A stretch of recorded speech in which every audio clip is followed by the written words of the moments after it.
Produced എന്ന് പറയുമ്പോൾ എന്താണ്? പുതിയതായിട്ട് ഒരെണ്ണം ഉണ്ടാക്കുക. പുതിയതായിട്ട് ഉണ്ടാക്കുന്നത് മാത്രമാണോ പ്രൊഡ്യൂസ്ഡ്?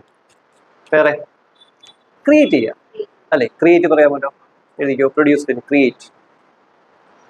പിന്നെന്താണ്? Very good. Manufacture, MANUFACTURE, manufacture. പിന്നെ മെയ്ഡ് പറയാം.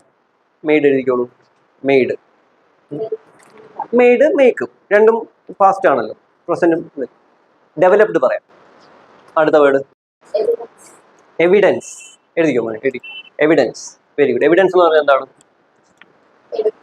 തെളിവ് അല്ലേ? എന്ത് പറയാം? പ്രൂഫ് പറയാം. എസ്റ്റിമേറ്റ് എന്ന് പറഞ്ഞാൽ എന്താണ്? മാക്സിമം അല്ലാതെ എന്തായിരിക്കും? എസ്റ്റിമേറ്റ്. നമ്മൾ ഒരു വീട് വയ്ക്കുകയാണ്, അപ്പോൾ നമ്മൾ എസ്റ്റിമേഷൻ എടുക്കുമെന്ന് പറയും. എന്ന് വെച്ചാൽ എന്താണ്? എത്രയാണ് അതിൻ്റെ കണക്കാണ്. ഇത്രയാകാം അല്ലേ, ഇത്രയും വരാം എന്നൊക്കെ ഉള്ളൊരു കണക്കാണ് അല്ലേ. അതല്ലാതെ എവിഡൻസ്. ആർക്കിയോളജിക്കൽ എക്സ്കവേഷൻസ് എന്ന് പറയുന്നുണ്ട് അല്ലെ, ആർക്കിയോളജിക്കൽ ഫൈൻഡിങ്സ് എന്ന് പറയുന്നുണ്ട്.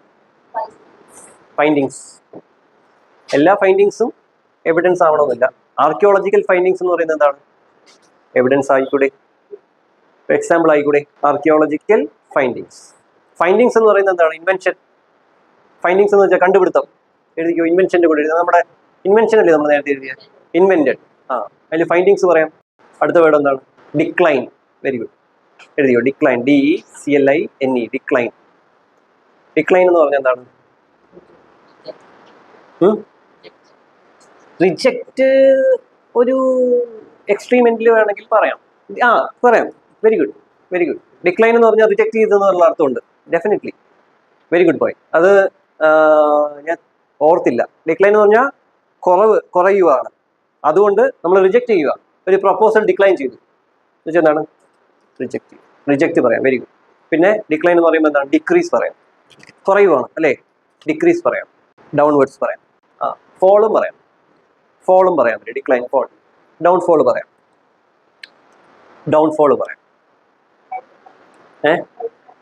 ഹെൽഡ് ബാക്ക് എന്ന് പറയുന്നത് ഡിക്ലൈൻ. ഹെൽഡ് ബാക്ക് എന്ന് വെച്ചാൽ എന്താണ് അർത്ഥം വരുന്നത്? നമ്മളൊരു കാര്യം ചെയ്യാൻ പോവുകയാണ്, അതിന് നമ്മൾ ഹെൽഡ് ബാക്ക് ചെയ്തു. റീസ്ട്രെയിൻ എന്ന് പറയുന്ന അർത്ഥം. Very good. ആ വേർഡ് എഴുതിക്കുക. Held back. അത് വേറൊരു വേർഡാണ്. Held back. റീസ്ട്രെയിൻ, അതൊക്കെ സിനോണിമാണ് ഹെൽഡ് ബാക്കിന്റെ. റീസ്ട്രെയിൻ എന്ന് പറഞ്ഞാൽ എന്താണ്? നമ്മൾ ഒരു കാര്യം ചെയ്യാൻ പോവാണ്, പക്ഷെ നമ്മൾ ചെയ്യുന്നില്ല. നമ്മൾ അതിന് പകരം നമ്മളിങ്ങനെ പിന്നിലേക്ക് വലിക്കുക. ഹെൽഡ് ബാക്ക് പിന്നിലേക്ക് വലിക്കുക. റീസ്ട്രെയിൻ. അടുത്ത വേർഡ് വാല്യൂബിൾ. കിട്ടിയോ? വാല്യൂബിൾ എഴുതിയോ? വാല്യൂബിൾ എഴുതിയോ? വാല്യൂബിൾ എന്താണ്? Very good. Prized, PRIZED, price.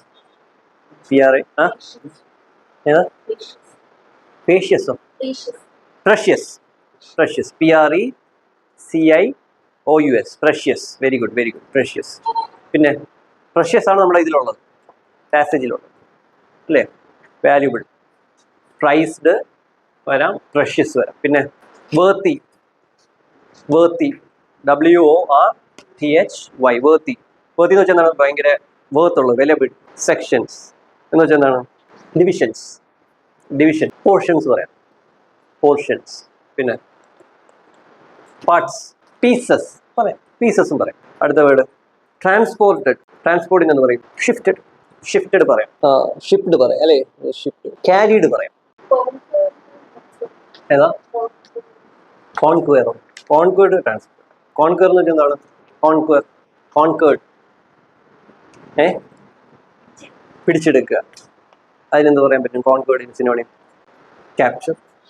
അടുത്ത് ഡിസ്റ്റിങ്വിഷ്. Distinguish, DISTINGUISH. ഡിസ്റ്റിങ്വിഷ് എന്ന് വെച്ചാൽ എന്താണ്? Difference, differentiate. രണ്ടും ശരി. Difference and differentiate. അടുത്ത എയിം എന്ന് പറയുമ്പോൾ എന്ന് പറയും?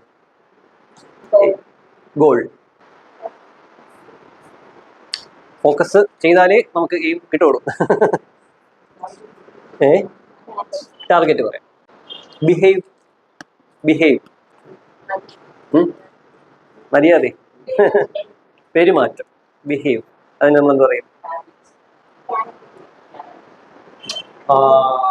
ഹാബിറ്റ്സ് പിന്നെ ക്യാരക്ടർ ഇതൊക്കെ ക്യാരക്ടറൊക്കെ ബിഹേവ് അല്ലെങ്കിൽ ബിഹേവ് ചെയ്യുന്നതിൻ്റെ ഫാക്ടേഴ്സാണ് നമ്മുടെ ഹാബിറ്റ്സ് കാരണമാണ് നമ്മൾ ഒരു തരം രീതിയിൽ ബിഹേവ് ചെയ്യുന്നത് അല്ലേ വേറെന്ത് പറയാൻ പറ്റും ബിഹേവ് ആക്ട് ആക്ട്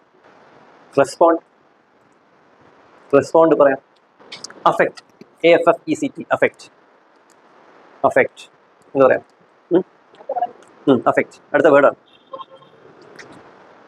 അഫക്റ്റ് എന്ന് പറയാം അഫക്റ്റ് എന്ന് പറഞ്ഞാൽ ബാധിക്കുക എന്താ പറയുക കോസ്റ്റ് പറയാം കോസ്റ്റ് CAUSED കോസ്റ്റ് പിന്നെന്ത് പറയാം ഇമ്പാക്റ്റ്